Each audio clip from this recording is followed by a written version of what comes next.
right, so if you look at your syllabus and the date, we are currently on week 6. So things are definitely moving fast and going by very quickly. So please make sure you are keeping up. This week's chapters to read is the poultry chapter, which is chapter 18 in your textbook. Make sure you have your respective labs turned in by your class time today. Um, yes, make sure you turn in your labs by today, and you have a term quiz Friday. So make sure you are up to date on your terminology for this particular section, for this particular quiz.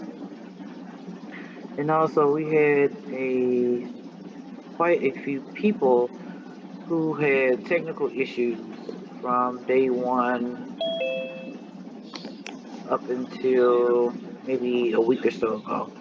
So we are going to do a makeup section session for quizzes for those of you who have not been able to take whether it's your breed quiz or a term quiz up until this point.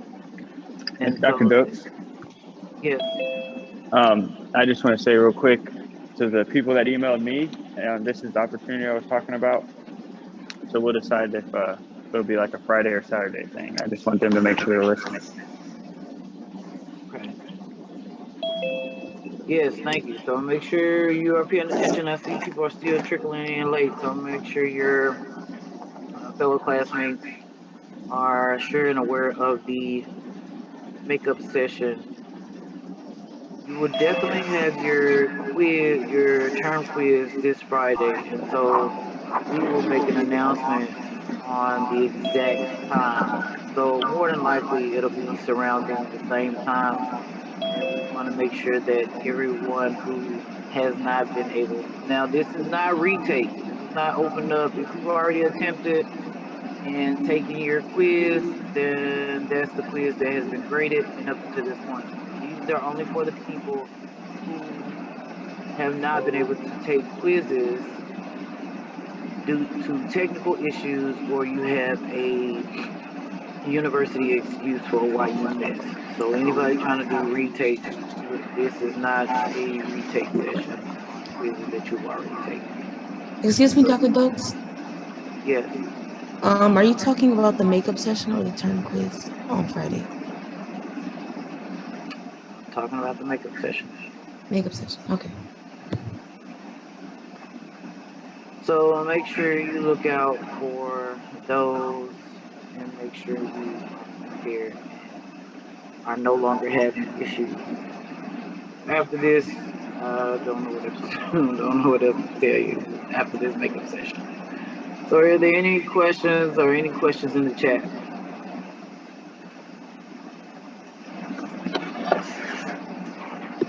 I have a No, question. man, there's no question in chat. What do we need to do about the extra credit assignment we had on Friday? Do we need to send like a summary in? Do we need to? You said, what do you need to do about it? Yeah, like I was at the extra credit little I guess Zoom meeting that we had on Friday. Is there anything else that we needed to do to I guess show that we were there? No, just do what was instructed for the at the time. Nothing was instructed. Yeah, that's what I'm asking. We had to go to the Zoom, but I didn't know how she was going to tell we were there, so I didn't know. Is there something else we have to do to prove it, or was she able to tell that we were there through the Zoom? I didn't. That's what I was wondering. I'll have to ask Dr. Bolden-Tiller. She'll probably come in later on. Okay, thank you. I wasn't in attendance. But I'll ask her. I'm sure it won't be another she knows. But we'll definitely put that in an announcement as well to piggyback this, so you all can get those points. Any more questions? Dr. Abrahamson, do you have anything else to add?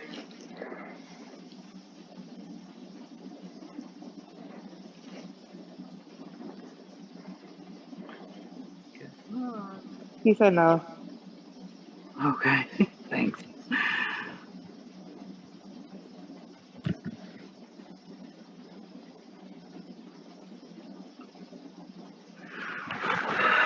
All right, so today we are doing topics on poultry production, which is a very, very large industry. It's very different, various amounts of sectors that one could study, or different areas of work that one can be employed in. So this is a large industry, very interesting industry. I actually enjoyed reading and updating my knowledge on chapter 18, just carved out in the book. So make sure you get a chance to read that chapter. So poultry science is the study of poultry, or poultry biology. Just short and sweet. Anything that's considered poultry, that's what poultry science is. Poultry includes chickens, turkeys, ducks, geese, swans, pigeons, peafowls, guinea fowls, pheasants, quail, other game birds, ostriches, and emus. So it's a various amounts of different species fall under poultry science. So some of the terminology that you should be familiar with when dealing with poultry fowl. Poultry, domesticated fowl raised for meat and eggs. You have your broilers, fowls raised for only meat. You have your layers, fowls raised for egg production. Capron, castrated male chicken. Poult, a young turkey. Pullet, young female chicken, usually younger than 1 year old and has not started laying. Hen is adult female. Rooster, adult male chicken. And tom, which is adult male turkey.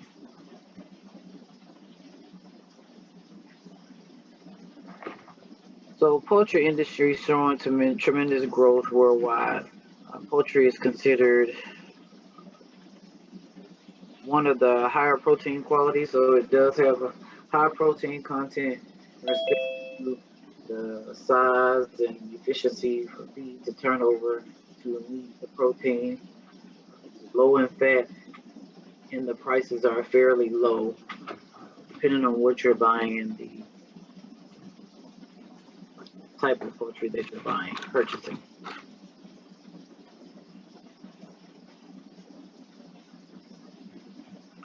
So chickens, Valus domesticus is the scientific name. Sorry, it's said to be derived from the red jungle fowl.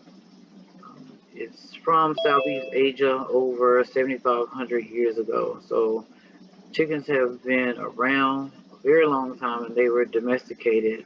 Amongst some of the first ones domesticated, and all of the animals are domesticated for various different reasons, and some similar and some different. So the domestication in North China found their way to Africa. Then colonists brought chickens to Americans. So early use of chicken, you have food, it's understandable, meat and eggs, your religions and ceremonial purposes, cockfighting, which is a very large industry and business, and scavengers. And so chickens were like just usual pet or norm, especially back in the day. Quite a few people, it was known for individuals and families to have their own backyard chickens, if you will. So for a lot of these different purposes.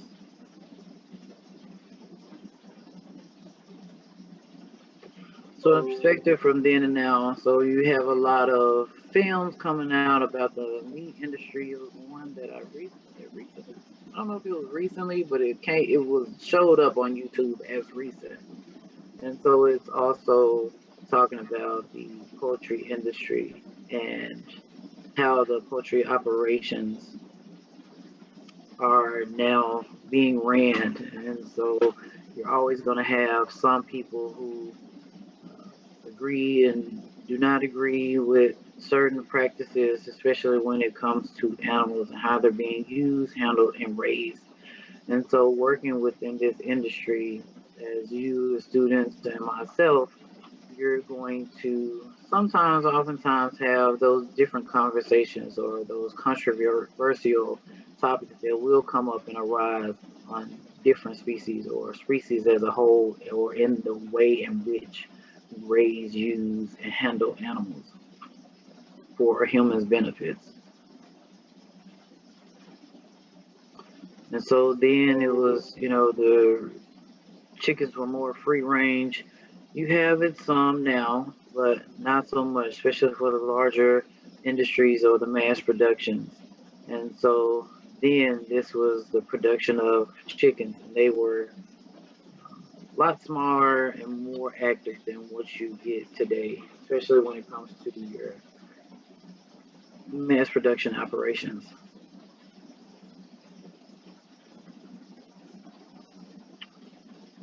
So then, how they were carrying chickens and moving chickens. You see the old movies where you have the chickens stacked up on the back of the truck, and you're watching the cartoon. Somebody ran into the chicken truck, and chickens fell everywhere. And so they are similar to, kind of what you see today. I am from Arkansas, and so Tyson plants are all over, and I used to live not far from a Tyson plant, so you would see the chicken trucks with all of these chickens on the back of the truck in these small cages packed in there. And so the difference from then and now, the birds are a lot bigger, and crammed in close quarters than what you see here in the picture. And so again, then and now, so our birds have definitely increased in size when it comes to chickens in comparison to back in the day. Birds were a lot smaller. We have become more efficient at packing on the weight, muscle, and protein in the chicken production area. And so that, in turn, you see the size difference in what we have now in comparison to back in the day. And so you're going for this more bang for your buck type of operation, or more efficient, getting more out of what you spend and out of the money. And so that's the production efficiency and how we've come about today. We're able to make the birds a lot larger for less amount of money, which in the industry is a good thing. And being able to feed more people. The historical perspective, chickens were raised as an informal farmyard activity. Each family raised a flock of meat, eggs, manure, and feathers. And so all four of these reasons why they're raised are still here today. It's just mass produced, and it's not as common depending on where you're from or where you live. I was considered, I guess, living in the city, so to speak, but people around had chickens, and chickens just walked around in the street. They just let them free range and go within the city limits. And so, see a lot of these practices, but not as common as you would have back then. Egyptians were the first to practice mass production of egg and chicken for meat. Hatching ovens has been used in Egypt for centuries. And so, if you refer back to the reading, you'll see how these different, like the hatching and the light, and those different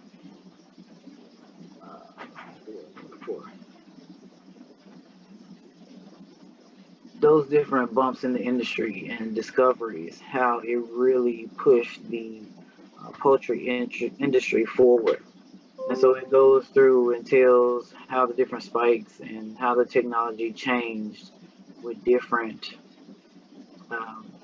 like the hatching ovens or the cellulars, or using the light to extend the the layers, and so how those, the laying of the layers, I'm sorry. So how those different practices increase the productivity of these animals. The development of artificial incubation in the U.S. started about 1870. Industrial Revolution brought new and efficient incubators, which facilitated development of large commercial hatcheries.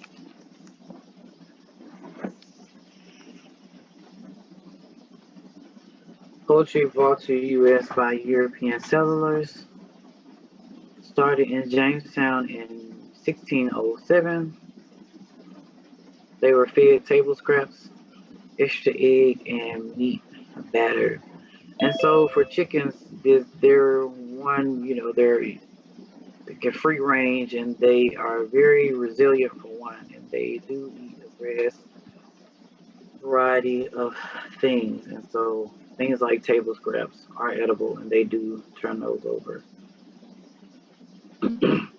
And they're efficient in putting in weight and protein.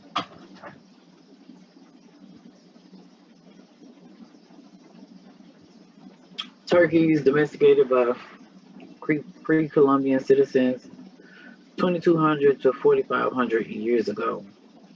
So turkeys have been around quite a while. Domesticated turkeys reared on small farms in Europe and North America. And so turkeys are, later on in the presentation, you'll see how turkeys are definitely mass produced, but it's they can be found definitely year round, but they really go up at certain times of year, especially during their hunting season, along with other fowls that we will mention. And so they can definitely be found, but a lot of them are, it's a game species. So a lot of families and traditions are going out hunting around Thanksgiving time and catching your own turkey that way. Turkeys was brought to U.S. and bred with North American wild turkeys to produce the broad-breasted bronze. 1950s turkeys with white plumage was developed. So kind of what you're beginning to see now. You see a little bit of both, a mixture, especially in your wild turkeys. And so broiler production, this is kind of the distribution for broiler production, your larger operations. And so I guess this would call the chicken belt, so to speak. So you're down here in the southeastern portion of the U.S. and this is by state per million per head, and so you can see how some of the states that pop up I would have expected to be larger in numbers, but not so much. And so looking at this, you're seeing Georgia at number 1, followed by Arkansas, Alabama, Mississippi, North Carolina, and Texas. And so even with the broilers and the egg production facilities, be looking and researching, they have definitely, these states, some of them have stayed the same, but some of the states have increased in their production over the years since the last one I looked at was 2009. So definitely states are becoming to that were behind kind of in production. They have definitely gained some momentum and increased their productivity. And so your egg production, so egg production is a little more scattered out across the U.S., but you still see a lot of production in the southeastern portion of the U.S. And so it moves up and kind of scatters around, and so you see a lot of larger, smaller operations that are popping up. But for your broiler and egg layers, they're still within the same states or in the vicinity around those states and operations. And so within the chapter, it goes into detail of why those particular states produce a lot more than other states.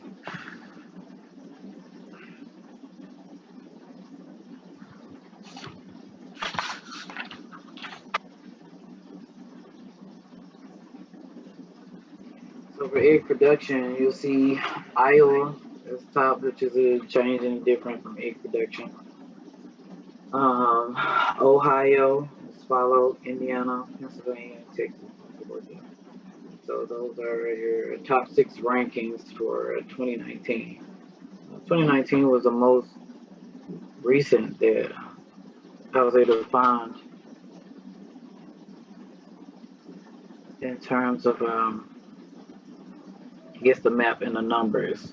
And so a lot of these states, they have, I guess, they have favorable conditions that reduce housing costs. They have low labor costs to your smaller farmers that work off small farms. Nearby population centers that are provided for the demand of the production of broilers or egg layers. And so surrounding these different states or these larger operations, you'll see more research, more extension research in these areas because these operations are there. And so that's why they have been able to thrive and grow as they have. So turkey production definitely does not look like the maps from your broilers or your egg layers. And so you have turkey production in the Midwest, so to speak, and then you have influx in California. And so it's kind of, we have some here, but just not so much in large amounts of numbers. And so we have Minnesota, your top ranking for production, North Carolina, Arkansas, Indiana, Missouri, and Virginia for your top production for turkeys.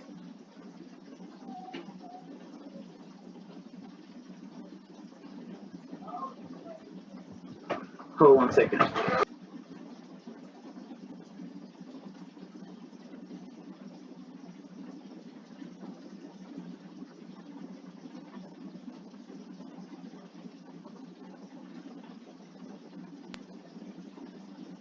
Domesticated birds, their classification. So make sure you are familiar with the different classifications. Chickens, Gallus domesticus, turkeys, Melindres, Galapova, your ducks, Anas domestica, your goose. And goose and geese, they are definitely a large hunted species. And so they're not a species that you have a large operation facility, and they are definitely in a lot of areas that I've done research and work in goose area. They are definitely considered a nuisance species in some areas, and so some are considered all in the eye of the beholder of the experience of the animal when you have these different wildlife, domestic animal issues. And so some people do raise geese, and also some are hunted. And so some want a lot of geese and some do not. Geese are definitely nuisance animals, and they do cause a lot of issues for landowners across the states, which I have done quite a bit of work with them. Guinea fowl, Yamveta, Veligrius, and pigeon, Columbia domestica. And so pigeons are considered a nuisance species, but they are consumed in certain areas and they are considered pets, or they're religious species. And so just looking into these different fowl, they can have a variety of issues that come along with them. They have a various amounts of markets and research.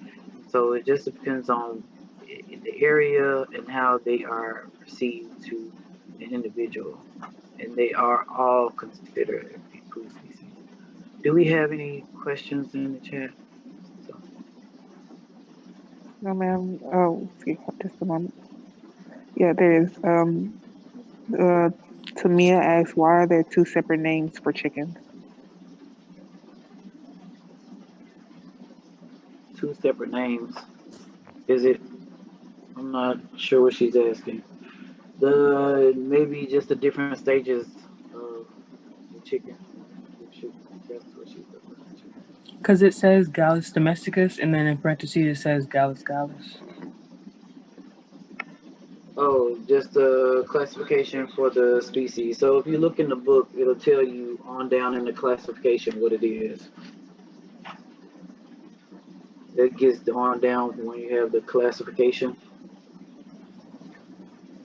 Okay, thank you. It'll tell you the common name for, I think it's the species, which is Gallus gallus.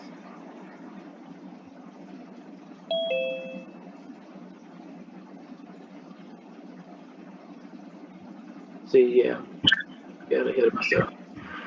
So classification for poultry, and so you see the genus, which is the question she just asked, is goes down on in the classification. So you have the kingdom, phylum, subphylum, class, and genus. So the genus and the species for the different poultry will change depending on which one you are referring to.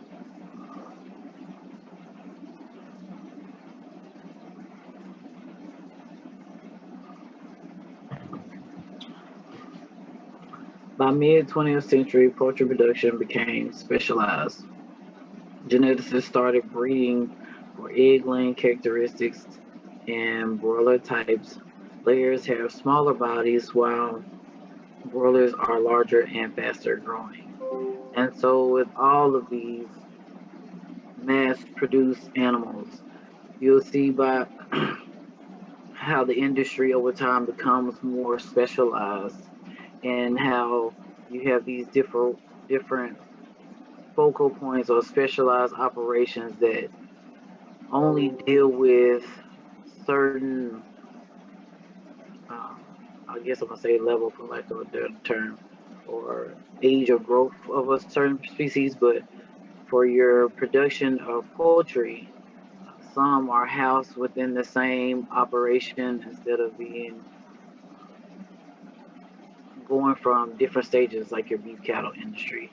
And so some are housed all in the same, and also reading in the book, like 90% of your larger operations, like such as Tyson, they produce within themselves and they also outsource these different stages for different smaller farmers to produce whether it's eggs or broilers for them, and then they sell them all under one name and umbrella. So the poultry industry is vertically integrated. So vertical integration is the process in which a single company owns two or more stages in the supply chain with common management control. This means that one major company, like I mentioned before, Tyson, owns the processing plant, feed mill, hatchery.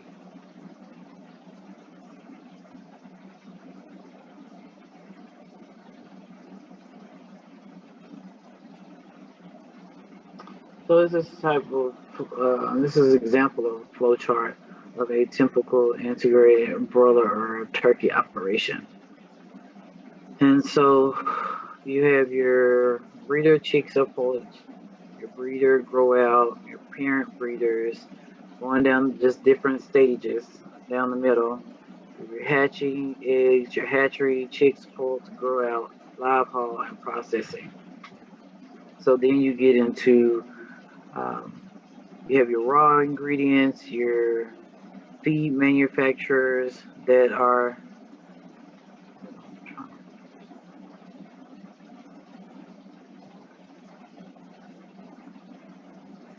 so in parents and breeders, you have the raw ingredients, your feeding manufacturers.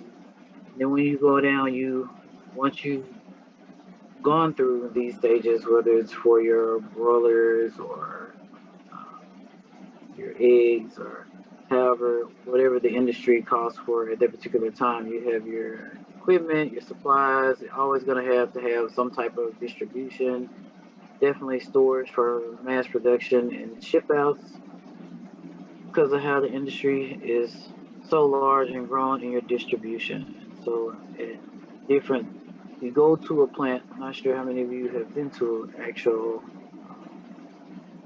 processing plant, but you'll see how each area is different.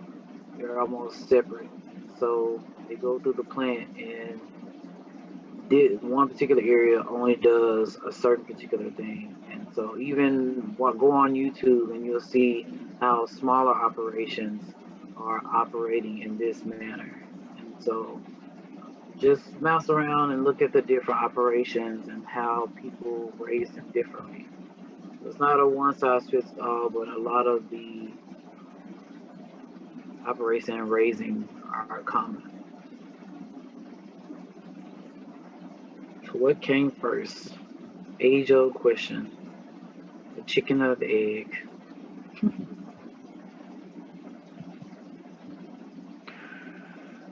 So as I mentioned before in the book, in your text,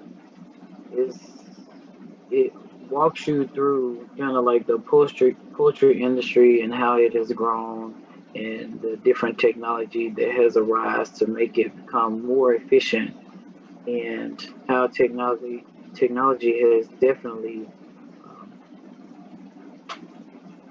pushed the chicken production forward, whether it's eggs or your broilers or even the production of using the feathers or manure.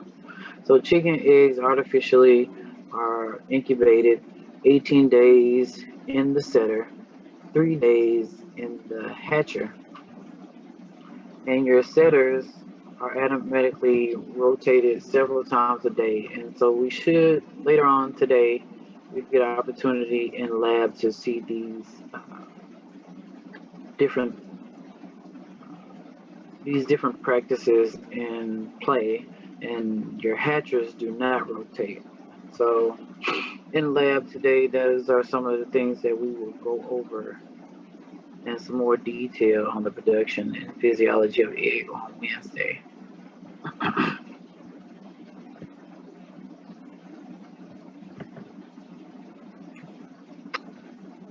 Setters and hatchers in separate rooms. This is to prevent contamination. Chickens are definitely a breed of species that can be very impacted by contaminations, and different diseases can come in and wipe out a whole flock. So definitely have to be careful. Make sure there's no contamination to get them sick. Especially depending on at certain ages or all across ages, when you're dealing with poultry, that they can become very vulnerable. And so your setters are set at 99.5 to 99.75, and the hatchers are set from 99 degrees Fahrenheit. And so these numbers are very important. So it's very important to not have it too hot or too cool, so that the animal it's mimicking, it's sitting under a hen. So you want to get those ideal conditions correct. So incubation periods. Chickens are incubated 21 days, turkeys 28-day incubation, bobwhite quails 23, Japanese quail 17, goose 28 to 32 days, duck 28 days, and guinea fowl 27 days. not sure if in the South is quite a bit of quail hunting. I know we used to do it back in the day when I was younger, but up north they still do quite a bit of quail hunting, which is definitely an old historic practices among family quail hunting. Is there any questions in the chat box, Tears? No, No, ma'am. not right now. No. Thank you.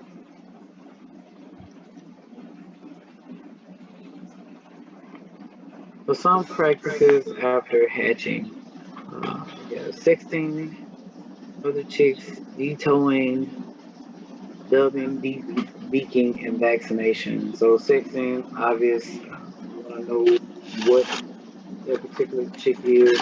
Detowing, removal of the toe, and dubbing of the chicks and de-beaking.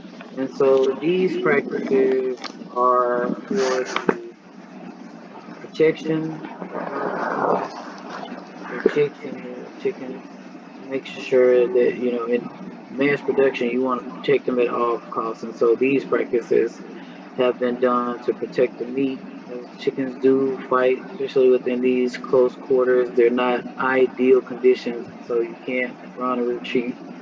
They do have and it's try to establish a pecking order, so you will have this fighting and their territorial instinct. That's just nature within them, and so they do these practices to alleviate some of these issues. And if they are going to do these issues, it's not a direct effect on the meat or the chickens. It's not destroying the skin or the meat or the chickens.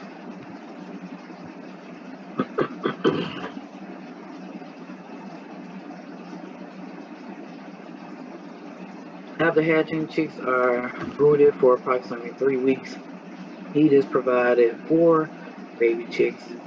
They are fed feed starter diets,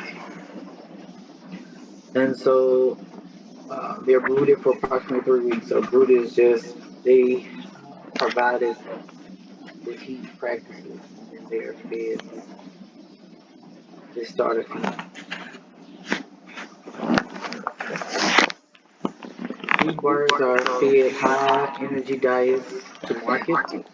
Layer birds are placed on lower energy grower diets. Lower market growth, broiler market weights are between 4 to 5 pounds in 7 weeks.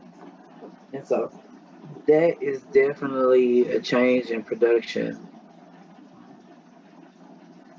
The mass produced operations now, they're able to put the meat on the broilers a lot faster in less time than you've seen in previous centuries. And so definitely have become more efficient in getting these broilers to market weight in 7 weeks, which is a fairly quick turnaround time. Turkeys, as you know, we can definitely get them in various pounds, and so females finishing weight there probably around 14 to 16 pounds, 14 to 16 weeks. Males 25 to 30 pounds in 18 to 20 weeks, and they, like chickens, they are able to put the weight on the turkeys more efficiently nowadays in comparison to others. But your free range birds are not going to be as large and as stocky as your mass produced turkeys. Incubation happens. Layer birds start laying about 4 to 5 months old, and they peak around 14 months.